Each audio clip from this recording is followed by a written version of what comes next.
Hello, I'm taking it off the stove. I just want to show you. I'm going to put it back on. What you want to do is get 1 tablespoon of olive oil or whatever grease you're planning on using. You see that sizzling? It's ready. What you want to do is put 1 tablespoon of olive oil on. But before you do that, cut your oven on, or cut your stove on. Put it on medium high or medium temperature, and then as soon as it's been heating up for maybe around 3 minutes, put your oil on, and it should slide around. That's when you know it's ready. This is what I want to show you. Do you see how the oil is just gliding? That lets you know that it's ready for the food. So I'm going to go ahead and put in 1/4 of a teaspoon. It's kind of a hefty. 1/4 of a teaspoon. And again, if your family doesn't like onions, it's fine. 1/4 of a cup. Yep, 1/4 of a cup. Thank you. And you're going to put that in. I like onions in mine, so I'm going to go ahead and put basically 1/2 cup of onions in it. And let me stir it around. And for flavoring, I'm going to go ahead and put 1 tablespoon of bacon inside of it. And it's kind of a hefty bacon too, because we like bacon. Again, if you want to omit this, that's perfectly fine. This is totally optional. Just showing you how I make it. So I'm going to go ahead and give it a good toss, because this is where the green beans are going to go. And I'm putting in, I got it from Sam's, or I got it from Fort Carson. It's a 2-pound bag.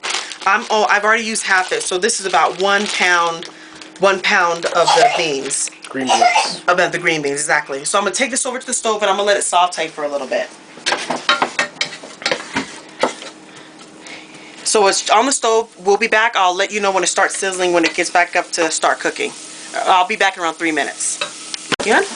Alright, it's 3, 2, 1. It's basically been 3 minutes, and I've been stirring it on and off. You see it's kind of sticking. Let me cut that off. I was timing myself just to make sure what I'm telling you is right. So I've been mixing it for around 3 minutes. I'll move it over so you can see it a little better.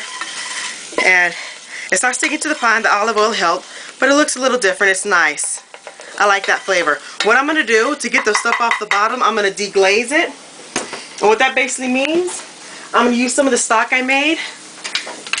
So I'm going to open it up. There we go. And I'm going to go ahead and just pour a little bit in.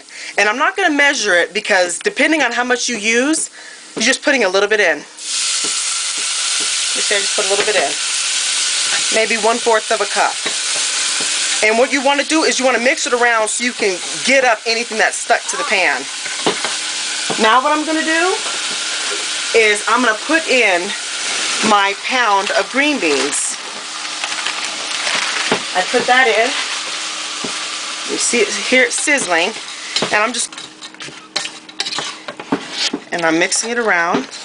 You see a little better. Just trying to coat it on as much of the beans as I can. You can use water if you want to, but I'm all about the flavor. So what I use is stock. And I'll be making another video on how I make stock as well and how I can it. What you want to do, what I do, is instead of measuring it, because depending on how much you use, just put enough stock to cover it. There. Just put enough stock to cover it. And then just give it a good mix around. Alright, and after you give it a good mix around, you're going to go ahead and cook it for, depending on how well you want it done. I like it for it to change different colors, but of course you could eat it, because it is a vegetable. You could eat it raw. I'm not eating it raw. I have it right now on medium high, and I'm going to cover it, and I'm going to let it cook for around 15 minutes on the stove. And just watch it from time to time. I'll come back in a couple of minutes, and I'll let you know the progress of it. So this is what it looks. I'm going to go ahead and put a lid on it. Let me rinse it off. I'm just going to put a lid on it, let it come basically to pressure. That's, you know, canning talk. Let it come to pressure. That's when it's going to start bubbling, and I'm going to let it go for around 10 minutes. And let's see where it looks from there. Thank you. Okay, it's been about 8 minutes, and it's starting to go to a boil. I just cut it up to 9 because I was getting a little tired of waiting, so I cut it up to 9. And actually, as soon as I cut it up to 9, it's starting to boil, which is what I'm going for. So what I'm going to do is get my spoon real quick. Let me see. Sorry. And I'm going to give it a good mix. And it's still boiling some, which is what I want. So I'm going to go ahead and put this back on. And since it's boiling, because I'm not going to be able to eat this until around 20 minutes from now, but I'm going to go ahead and cut it back on 7, or 7.5. And I'll be back. Okay, going back to the beans, they're cooking pretty good. You can see they're bubbling. Now I would keep it at this temperature if I wanted to hurry up and get it to cook and just stay and look at it. But the color of it, I want it, I'm going to move it over some so you can see it. I'm looking for a more greener. So I'm going to go ahead and put it back in. And because I'm cooking the rest of the food with it, and it's all about paying attention, I'm going to go ahead and cut it down because I kind of have it on 8, which is medium high, almost near the high. And I'm going to go ahead and put it on 2. I'm just going to let it slow cook. So I'll be back and I'll let you see the color of it. And here's what all the stuff looks like plated. Here, right here, is the green beans. Kind of mixed, sorry about that, but you can see. The green beans, that's the color I was looking for, but didn't take long at all. These were frozen green beans. But this is the food right here.